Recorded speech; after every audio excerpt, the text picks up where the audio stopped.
Assalamualaikum warahmatullahi wabarakatuh. Perkenalkan, saya Julia Normawati Eka Satyani, dosen Ekonomi Syariah Fakultas Agama Islam Universitas Muhammadiyah Yogyakarta.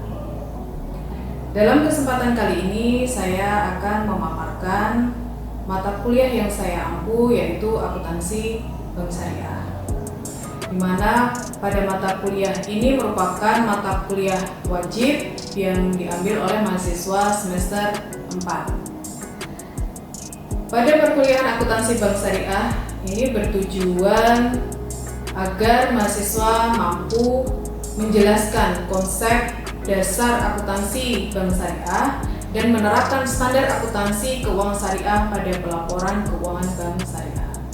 Adapun kajian utama mata kuliah ini meliputi pengantar akuntansi bank syariah, perbandingan filosofi persamaan akuntansi, akuntansi dalam fungsi intermediasi bank syariah, dan akuntansi pada aktiva tetap dan lainnya. Dari kajian utama ini dibagi menjadi 11 materi pembelajaran. Yang pertama yaitu sejarah perkembangan akuntansi bank syariah dan bank syariah di Indonesia. Yang kedua, prinsip dasar sistem operasional bank syariah dan kerangka dasar penyusunan dan penyajian laporan keuangan syariah. Yang ketiga yaitu akuntansi transaksi penghimpunan dana. Yang keempat, akuntansi transaksi mudharabah. Yang kelima, akuntansi transaksi musyarakah. Yang keenam, akuntansi transaksi murabahah. Yang ketujuh, akuntansi transaksi salam. Yang kedelapan, akuntansi transaksi istisna. Yang kesembilan, akuntansi transaksi ijarah. Yang ke-10, akuntansi transaksi zakat, dana kebajikan, dan pinjaman kor. Lalu yang terakhir yaitu akuntansi kas, penempatan pada Bank Indonesia, clearing, pajak, dan perhitungan bagi hasil. Adapun sistem penilaian pada mata kuliah akuntansi bank syariah ini mengikuti rencana pembelajaran semester, yaitu terdiri dari 5 CPMK. Untuk CPMK yang pertama, mahasiswa mengikuti kegiatan perkuliahan secara bertanggung jawab dan disiplin dengan bobot 20%. Untuk CPMK yang kedua, mahasiswa bertanggung jawab atas pekerjaan secara mandiri dengan menunjukkan kemampuan untuk menjelaskan perkembangan akuntansi syariah dengan bobot 10%. Untuk CPMK yang ketiga, mahasiswa mampu bertanggung jawab atas pekerjaan secara mandiri dan mampu menerapkan dasar konsep dan prinsip akuntansi syariah dengan bobot 20%. Untuk CPMK yang keempat, mahasiswa mampu menerapkan konsep dan prinsip akuntansi syariah, menyusun jurnal sesuai standar akuntansi syariah, menerapkan pada lembaga keuangan dan perbankan syariah dengan bobot 25%. Untuk yang terakhir, CPMK yang kelima, mahasiswa mampu menyusun jurnal sesuai standar akuntansi syariah, menerapkan pada lembaga keuangan dan perbankan syariah dengan bobot 25%. Dan untuk proses pembelajaran di kelas sebagai berikut. Waalaikumsalam. Apa kabar hari ini? Mudah-mudahan kita semua bisa mengikuti perkuliahan hari ini dengan baik dan dapat karena kesehatan kita semua bisa bersemangat dalam mengikuti pembelajaran hari ini. Baik, sebelumnya kita buka dengan membaca basmalah bersama-sama. Bismillahirrahmanirrahim. Oke, materi yang akan kita bahas pada pertemuan hari ini adalah akuntansi penghimpunan dana. Ya, akuntansi penghimpunan dana.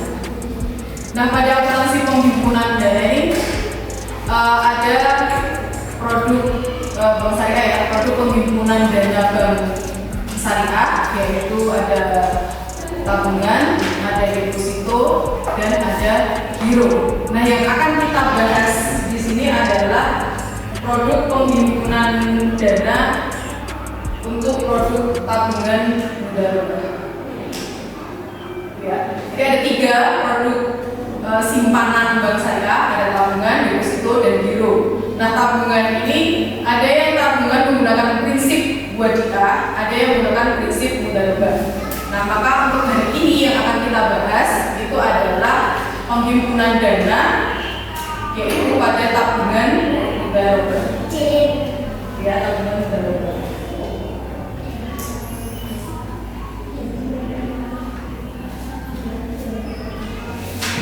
Nah, transaksi untuk tabungan mudharabah ini, transaksi yang terkait tabungan mudharabah yang dapat mengakibatkan bertambahnya saldo tabungan mudharabah itu antara lain ada setoran tunai tabungan mudharabah, kemudian pemindahan rekening nasabah, transfer ke nasabah antar bank, dan penerimaan bagi hasil mudharabah ke rekening nasabah.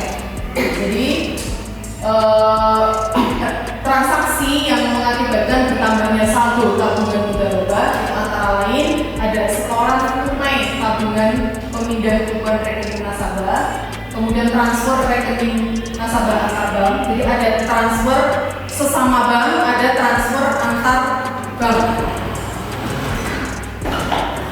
Ini adalah tabungan mudharabah ya, tabungan mudharabah, sehingga kompensasi yang diberikan bank kepada nasabah itu adalah bagi hasil. Jadi nanti nasabah yang membuka atau memiliki rekening tabungan mudharabah itu akan memperoleh bagi hasil. Nah, kita akan langsung masuk ke contoh transaksi. Nih, misalnya setoran tunai tabungan mudharabah ya. Pada tanggal 2 Oktober, Bank KBC Syariah Cabang Jogja menerima setoran tunai pembukaan tabungan mudharabah atas nama Anita sebesar 4 juta. Maka transaksi ini akan dicatat oleh bank karena di sini ada setoran tunai ya. Nasabah datang ke bank untuk membuka rekening dengan membawa uang sebesar 4 juta. Maka transaksi ini adalah transaksi tunai. Dan masih ingat, transaksi tunai itu akan selalu berpengaruh pada kas. Sehingga maka di sini kasnya bertambah. Di sini bukan kasnya nasabah ya, tapi posisi kita sebagai bank syariah. Jadi tolong posisi kita adalah sebagai bank syariah. Maka di sini kasnya bertambah sebesar 4 juta.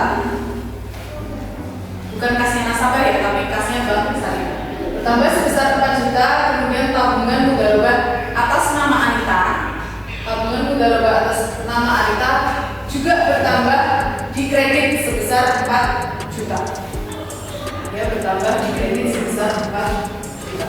Tabungan mudharabah atas nama Anita. Kenapa di sini tabungannya Anita bertambah posisinya di kredit? Kenapa? Karena tabungan mudharabah Anita ini merupakan liabilitas bagi bank. Jadi posisi kita sebagai bank syariah, dana tabungan mudharabah ini bukan dana miliknya bank syariah, tapi miliknya nasabah. Ya, sehingga oleh bank syariah bukan diakui sebagai aset ya, asetnya sendiri, tapi diakui sebagai liabilitas. Yaitu dana ini miliknya nasabah loh. Jadi sewaktu-waktu nasabah ini bisa mengambil. Tapi karena di sini adalah tabungan mudharabah, jadi tidak bisa sewaktu-waktu ya. Karena bukan titipan, bukan seperti tabungan pribadi.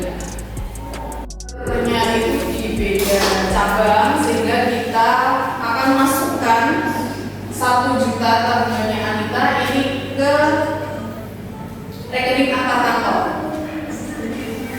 Ya, rekening antar kantor cabang Solo. Rekening antar kantor ini merupakan rekening kewajiban ya.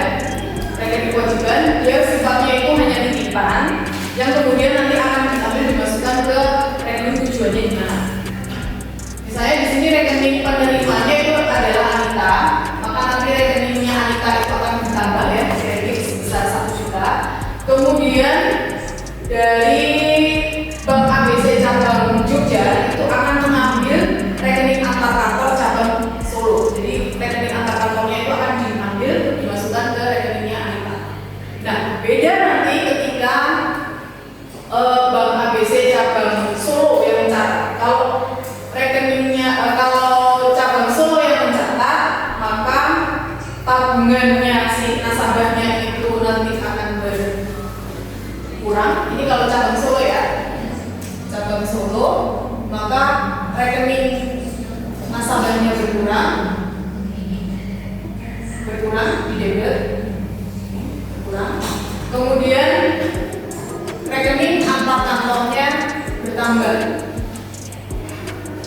kredit, karena ini adalah titipan.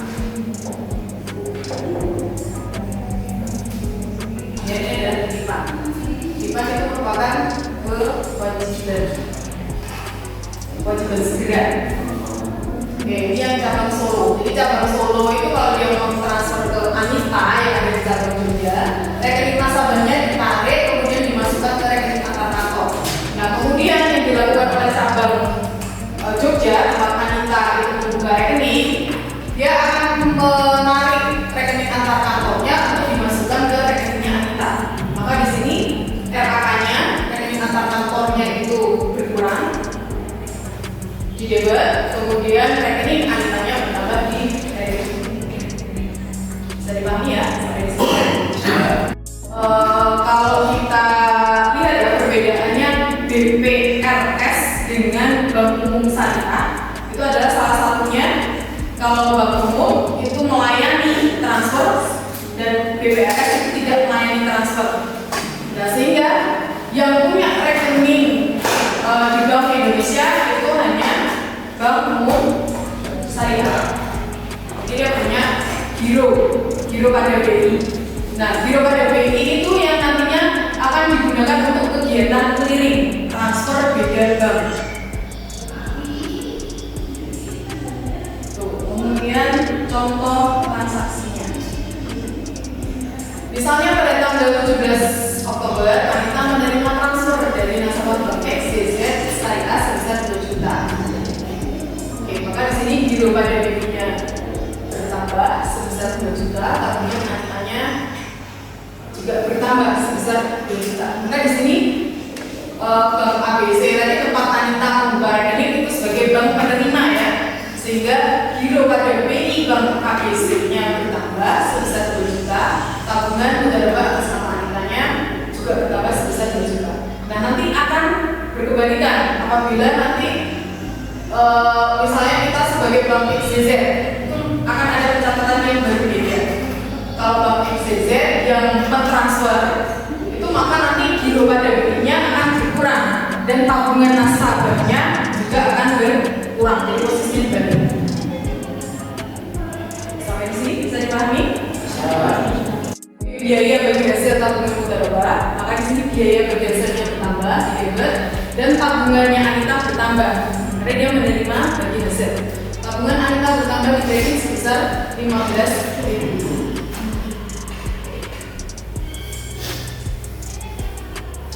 Oke, kemudian untuk transaksi pengurangan tabungan mudarabah, langsung ke contoh transaksi ya. Contoh transaksi untuk pengurangan saldo tabungan mudarabah yang pertama yaitu penarikan tunai rekening nasabah. Misalnya pada tanggal 7 Oktober, Anita menarik tunai tabungan di Bank ABC Syariah sebesar 500.000. Oke, maka di sini tabungannya Anita berkurang sebesar 500.000, kemudian kasnya juga berkurang sebesar 500.000. Karena di sini penarikannya dilakukan secara tunai. Ya, ingat transaksi tunai itu akan selalu berpengaruh pada kas. Dan sini kasih. Oke, lalu contoh transaksi yang kedua yaitu transfer ke rekening lain pada bank yang sama. Ini yang melakukan transfer itu adalah Bank ABC. Kalau tadi Bank ABC menerima transfer ya, sekarang Anita ini mentransfer sebesar 500.000 ke rekening nasabah Bank ABC cabang Solo. Maka tabungannya Anita berkurang 500.000, kemudian rekening antar kantor cabang Solo-nya juga bertambah ya, karena dia mentransfer, berarti tabungannya Anita dimasukkan ke rekening antar kantor cabang Solo.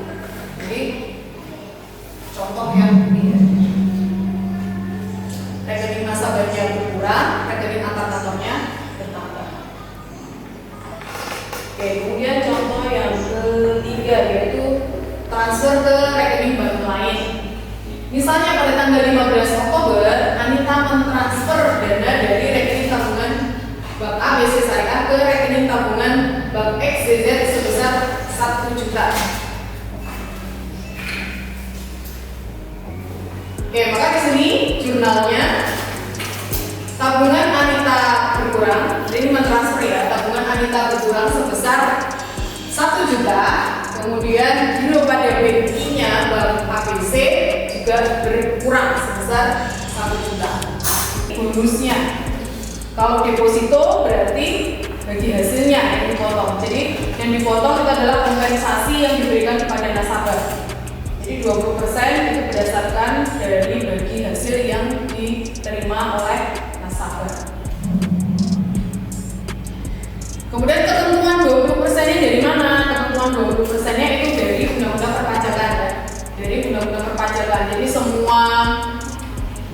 semua simpanan baik itu di bank syariah maupun di bank konvensional atau di BMT ini akan dikenakan pajak sebesar 20%. Jadi bagi hasilnya atau bonusnya itu akan dikenakan pajak sebesar 20%. Syaratnya apa? Kalau simpanan kita itu di atas 7,5 juta. Jadi kalau kita punya dana 7,5 juta di bank syariah mengendap lama, jadi bagi hasil yang kita terima itu akan dipotong 20%. Oke, kemudian untuk jurnalnya, pencatatannya gimana? Tabungan Anitanya berkurang sebesar 5.000, kemudian pendapatan administrasi tabungannya bertambah. Jadi biaya administrasi itu diakui oleh bank sebagai pendapatan administrasi ya. Maka di sini pendapatan administrasinya bertambah di kredit sebesar 5.000. Kemudian pajaknya tabungan mudharabah Anitanya berkurang sebesar 3.000 dan masuk ke titipan pajak tabungan sebesar 3.000. Oke, 3.000 itu 20% dari 5.000. Oke, sampai di sini ada yang mau ditanyakan? Oke, silakan. Ada yang mau ditanyakan? Baik. Mas, ya silakan Mas. Sebelumnya saya ingin bertanya bagaimana cara kerja dari prinsip mudharabah tersebut dalam penyimpanan dana. Oke, jadi tabungan mudharabah ini kan berasal dari nasabah ya. Dari nasabah atau sohibul mal.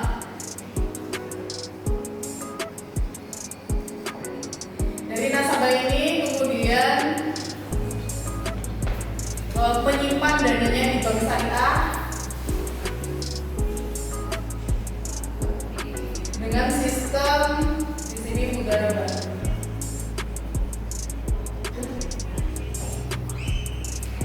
Dengan sistem mudharabah.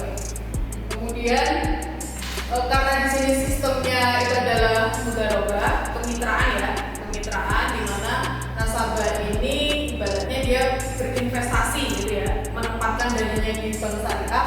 Tentunya bank syariah ini nanti akan menyalurkan tabungan mudharabah ini ke usaha yang produktif.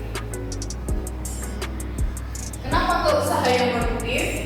Karena bank syariah ini akan memberikan kompensasi kepada nasabah berupa bagi hasil. Dan bagi hasil ini didasarkan dari apa? Bagi hasil yang diberikan bank syariah kepada nasabah ini berdasarkan apa? Berdasarkan pendapatan kan? Oke, berdasarkan pendapatan. Nah, pendapatan yang dibagi hasilkan tentunya kan pendapatan yang diperoleh dari usaha yang produktif. Dari usaha yang produktif. Jadi kalau bank syariah ini menyalurkan tabungan mudharabah nasabah ini ke usaha yang produktif, nanti dari usaha yang produktif ini akan kembali lagi ke bank syariah dalam bentuk bagi hasil. Nah, bagi hasil ini nanti akan dikembalikan lagi ke nasabah sesuai porsinya. Porsi apa? Porsi nisbah.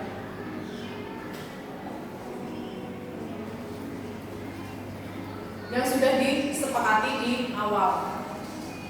Jadi di sini ya Bank Syariah menerima dana dari nasabah berupa dengan prinsip mudharabah, ya kan? Dengan prinsip mudharabah berarti kan ada sharing dana di sini, ya kan? Nasabah sharing dana, kemudian dana ini disalurkan ke usaha yang produktif. Dan dari usaha yang produktif nanti Bank Syariah akan memperoleh bagi hasil. Nah, bagi hasilnya ini akan diberikan lagi ke nasabah pemilik dana. Bisa dipahami? Terima kasih. Ada lagi? Ya. Baik, terima kasih. Terus transparan. Jadi ketika kita membuka rekening tabungan, bank ini harus menyampaikan, oh misalnya kalau tabungan dengan produk wajib A itu ada biaya administrasinya atau tidak. Nah itu harus disampaikan. Kalau ada biaya administrasinya, misalnya oh nanti akan digunakan biaya administrasi 2.000. Nah ini juga bank harus menyampaikan. Begitu juga pada tabungan mudharabah. Kalau tabungan mudharabah ini dikenakan biaya administrasi, ya biaya administrasi ini harus disampaikan ke nasabah. Oh nanti untuk tabungan mudharabah itu akan dikenakan biaya administrasi sebesar 2.500 misalnya. Nah, itu harus transparan. Kemudian sebenarnya untuk apa sih ini biaya administrasi, gitu kan? Kita pasti kan sering ya bertanya sebenarnya untuk apa sih biaya administrasi, kan bank ini sudah memperoleh biaya administrasi. Sebenarnya untuk apa biaya administrasi ini? Nah biaya administrasi dari simpanan ini biasanya digunakan untuk pengelolaan dana, pemeliharaan sistem, gitu kan? Kita kan sini transaksi bank ini kan semua menggunakan sistem, semuanya sudah tersistem. Ya sistem informasi akuntansinya sudah menggunakan teknologi, sehingga kita butuh pemeliharaan teknologi, maintenance system. Nah, ini makanya bank boleh memungut biaya administrasi untuk pengelolaan dana nasabah, untuk pemeliharaan teknologi. Ada lagi? Ketika kita menjadi nasabah, ketika kita ingin melakukan transaksi tabungan mudharabah, itu kira-kira apa yang perlu kita ungkapkan kepada pihak bank? Oke, yang perlu diungkapkan untuk pada transaksi tabungan mudharabah. Ini yang perlu diungkapkan, yang pertama adalah persyaratannya. Ya, persyaratannya itu harus apa yang perlu dipenuhi oleh nasabah. Nah, kemudian tadi biaya administrasi itu perlu diungkapkan. Jadi Bank Syariah ini harus transparan karena pengungkapan transaksi itu kaitannya dengan transparansi pelaporan keuangan. Jadi biaya administrasi itu harus transparan ya, disampaikan kepada nasabah. Oh ini untuk tabungan yang akan juga misalnya oh tabungan mudharabah pendidikan. Nah ini akan dikenakan biaya berapa? Kemudian biaya administrasinya berapa? Nah itu harus disampaikan. Kemudian mekanisme untuk tabungan mudharabah ini bagaimana? Ini kan kalau tabungan mudharabah itu tidak bisa diambil sewaktu-waktu ya. Pasti kan ada jangka waktunya. Nah ini jangka waktunya berapa lama? Kemudian kalau misalnya sebelum masuk jangka waktunya sudah diambil, ada ada ketentuan lain tidak? Apakah dikenakan penalti atau ada biaya lagi? Itu harus diungkapkan. Jangan terus tiba-tiba, misalnya bank ini tidak mengungkapkan itu, kemudian tiba-tiba ketika nasabah ini mau mengambil sebelum jatuh temponya, bank tiba-tiba memberikan biaya administrasi tambahan, biaya tambahan karena nasabah mengambil sebelum waktunya. Jadi biaya administrasi itu perlu diungkapkan, kemudian persyaratan itu perlu diungkapkan, kemudian nisbah bagi hasil. Ya, nisbah bagi hasil itu perlu diungkapkan karena nasabah ini juga perlu tahu berapa nanti porsi bagi hasil yang akan dia terima. Kemudian ada satu lagi yang merupakan ciri dari Bank Syariah. Salah satunya itu Bank Syariah itu memiliki laporan distribusi bagi hasil. Nah, itu perlu diungkapkan supaya nasabah itu tahu, oh sekian loh pendapatan bank yang dihasilkan kepada nasabah. Tuh, ada lagi? Tidak ada? Sudah cukup? Sudah. Oke, baik.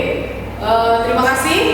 Kalau sudah cukup, nanti untuk selanjutnya ya, pada perkuliahan ini nanti ada kuis. Silakan kuisnya itu silakan dikerjakan melalui MyClass ya. Nanti silakan kuisnya dikerjakan melalui MyClass. Dan untuk pertemuan berikutnya nanti akan ada tugas ya. Nanti nanti tugasnya itu silakan bisa kalian lihat di buku handout kita ya. Di buku nanti bisa dikirim tugasnya melalui MyClass. Oke, sudah cukup? Baik, terima kasih untuk kuliah hari ini. Mudah-mudahan apa yang saya sampaikan bisa diterima dengan baik, gitu ya. Mudah-mudahan di pertemuan berikutnya kita bisa bertemu kembali dalam keadaan sehat. Terima kasih.